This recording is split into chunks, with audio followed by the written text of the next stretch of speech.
Hello, and welcome to another episode of Mobile Technology Spotlight, sponsored by Samsung Electronics of America and presented by Public Safety Insight. Samsung is committed to supporting public safety and helping first responders use technology as a force multiplier. I'm Dale Stockton, and today I'll be talking with Amos Halava.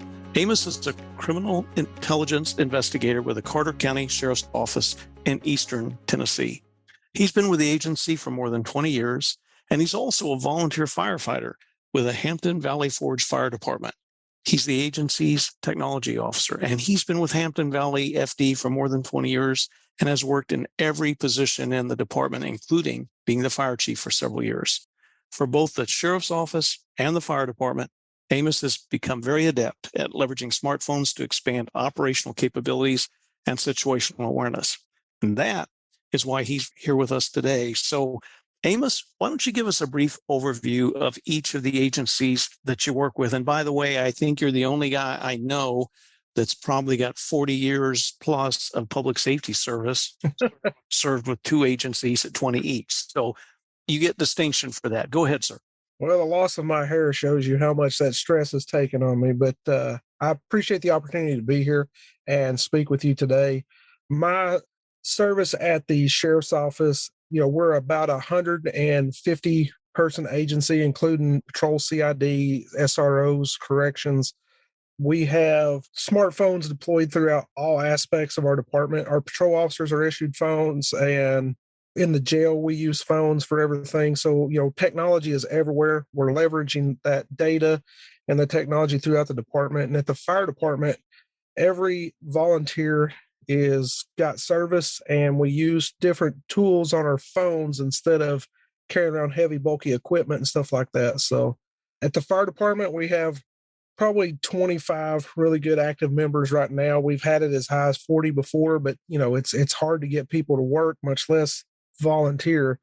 Even though it's an unpaid job, it is still a job, and it's a lot of hard work. We cover at the fire department about 6,000 homes and businesses.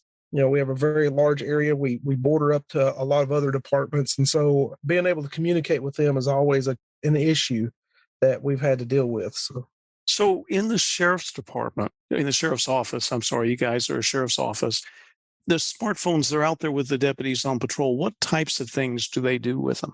So we have at the sheriff's office, we have several apps. We have an app that runs on the phones that interfaces with our CADs and records management. So the officers on a day-to-day basis, they're looking at that phone to see what calls for service are still out there. What's the status of those calls? They can even read the notes that the dispatcher puts in on the call.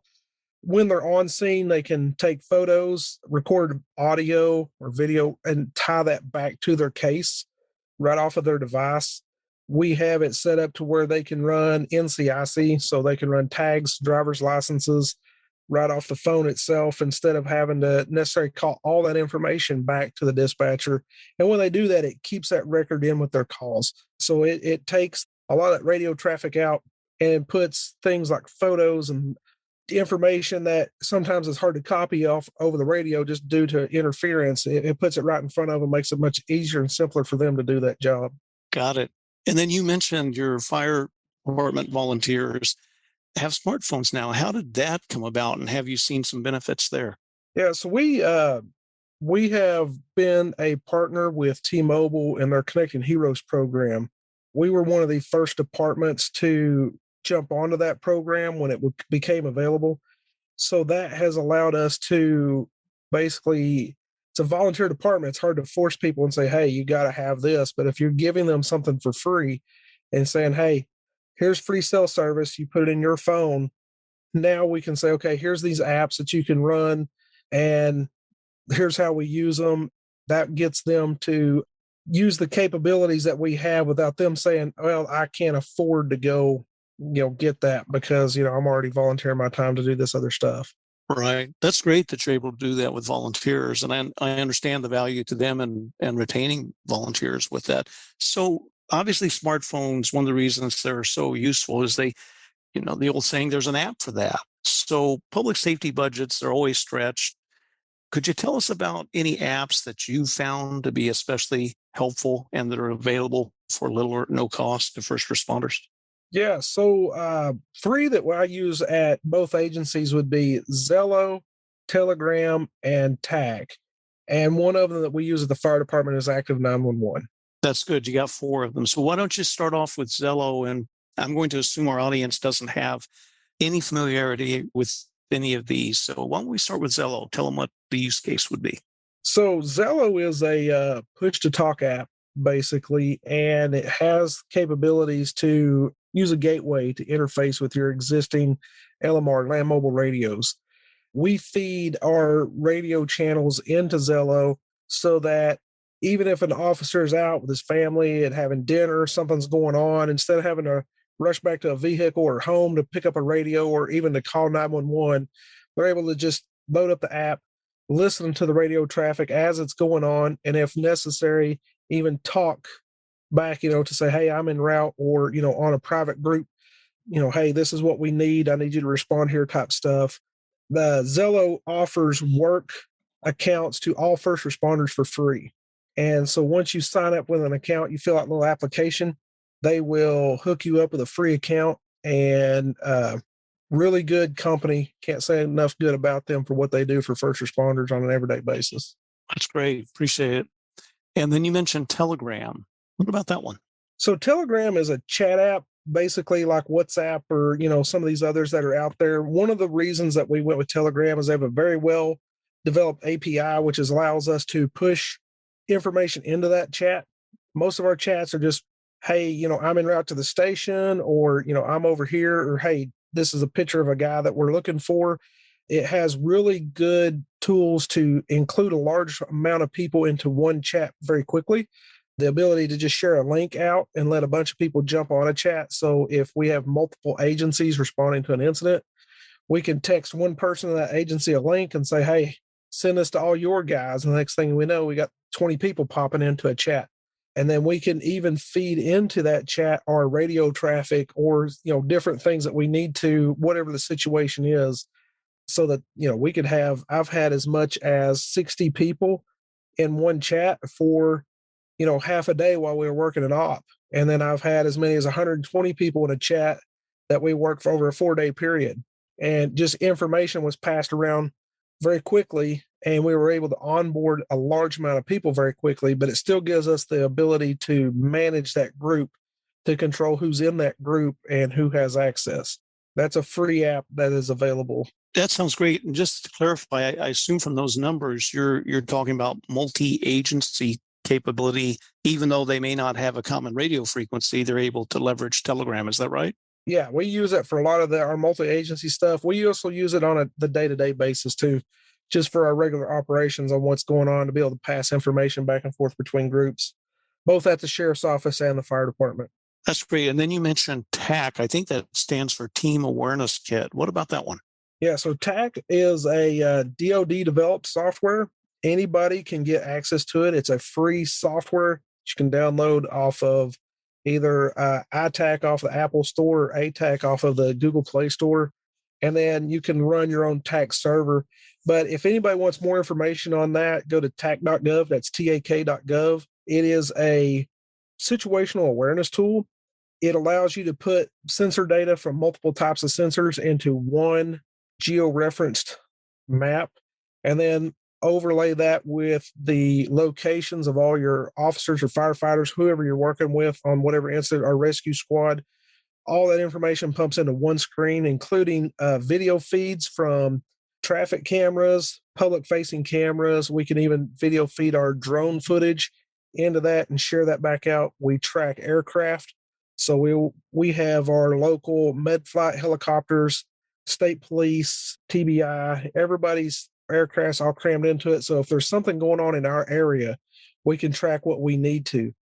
And it gives a real good common operational picture for an on-scene commander right on his cell phone.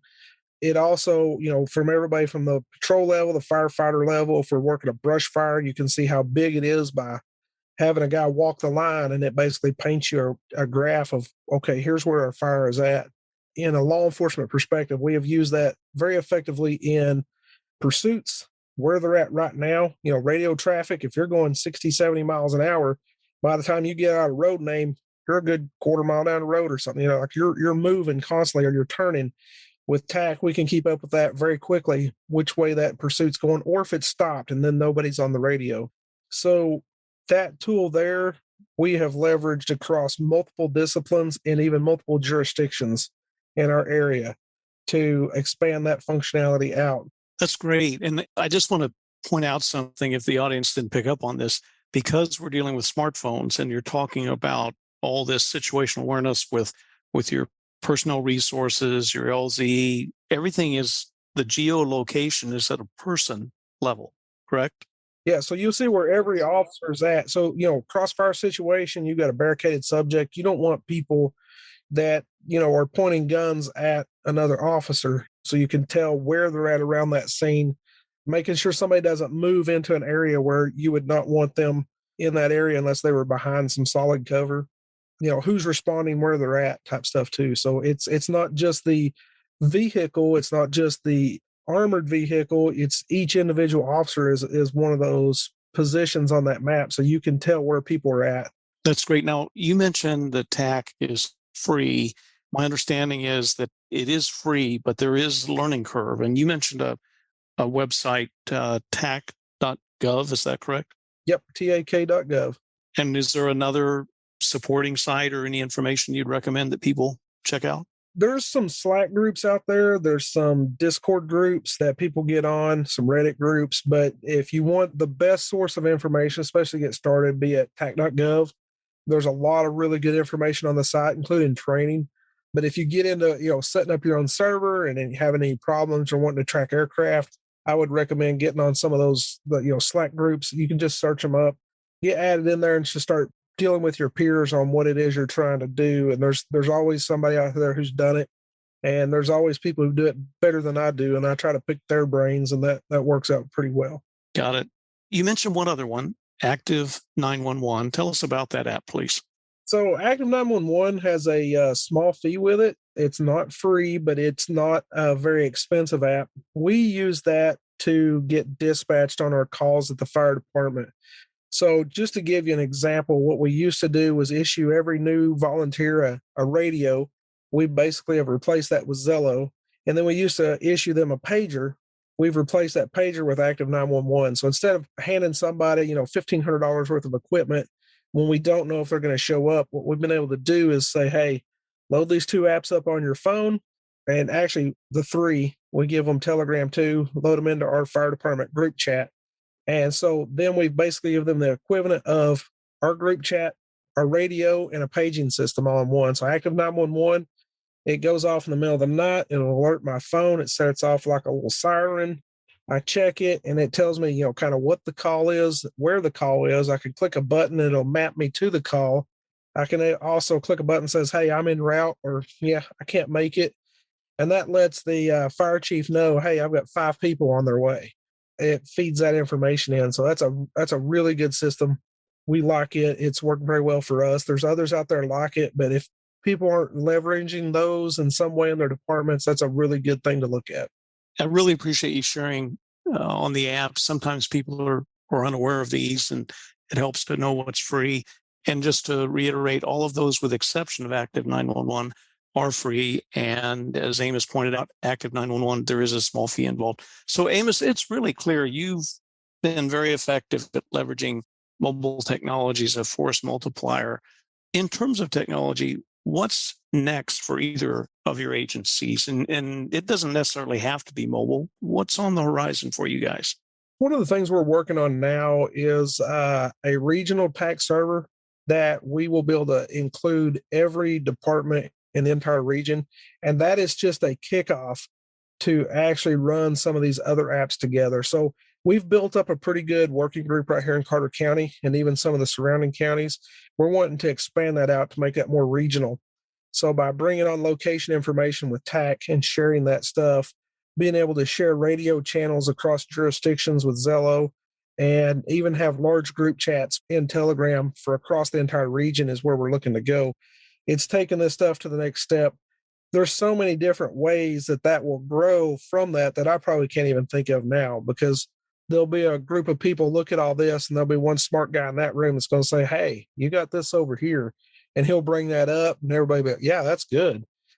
Having this technology is great. The next steps really is pushing this out to other agencies and other people to where it can just grow beyond one agency or one county or even one discipline, but a really good multidiscipline, multi-jurisdictional response, because it happens all the time and it's usually a nightmare for somebody to control. And then, also using some of the capabilities that when you have an event where infrastructure or communication is down or isn't available in a place, that you can then backhaul that information back to the people who need to make the decisions on what other equipment or manpower needs to be on that scene or what you need somewhere, because that becomes very critical. And if you have tornado response, you got something that's taken out infrastructure, how do you get that information back? And so it'll be looking at what are those next steps, what's those next things that we're going to be able to do. Understand. I ask you, just looking ahead, what do you view? But thought occurs to me, probably many in the audience that are considering mobile are thinking, well, gee, law enforcement, field duty, firefighting, these are activities where typical technology often gets damaged. What types of devices are you using in the field hardware wise, and what are you doing to protect them? So at the sheriff's office, we have the Xcover Pro. It's already a hardened device, even without an additional case. It can be used in the rain. It can be, kind of beat on a little bit. You can use it with gloves on, which in the fire service is a big thing. You got to have a screen that's sensitive enough. You can use your glove because you don't want to take your gloves on and off while you're doing something. It's got to be able to get dirty because you're going to get dirty using it. We have used that Xcover Pro very efficiently so far. We're looking hopefully to upgrade to the new one that's come out already. So, whenever we can make that happen. But, having a good durable phone with reliable software on it is very critical, because you can't have a buggy phone or one that, hey, the screen doesn't work very well when it rains, because you're going to be out in the rain at some point, and that becomes very critical. Got it. What about advice to public safety leaders that are thinking about going mobile and they're concerned about the costs, they're concerned about managing the programs? Do you have any recommendations for them?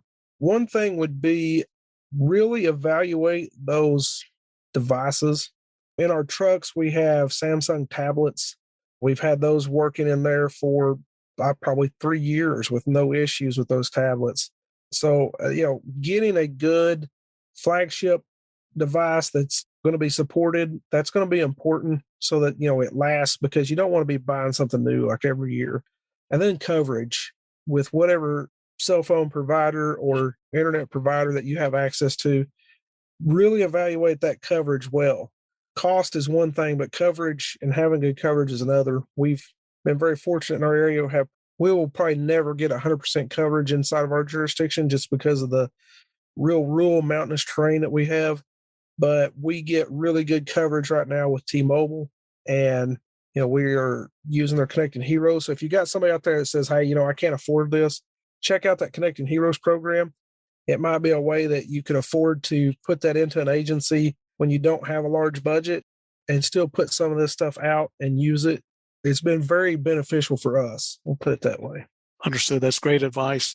I want to mention to the audience that Amos was featured in a recent webinar on Fire Rescue One. He gave a great overview of the Hampton Valley Forge Fire Department's mobile program and some significant detail, more than what we shared today, on using TAC, the Team Awareness Kit. So we'll provide a link to that webinar in our show notes. Viewing the webinar, of course, is free. And I want to take this time to really thank Amos for spending time with us. I know this kind of information is really helpful to those that are trying to get their mobile programs up and running or expand them in the most effective way. I'll also remind the audience that any opinions about particular products or services, they're the opinions of the guest. And a really big thank you to our show's sponsor, Samsung Electronics of America. They've been great to work with, and they're a big supporter of public safety, and we appreciate that. So to our audience, stay safe out there. And Amos, once again, thank you, sir. Thank you, Dale. I appreciate it.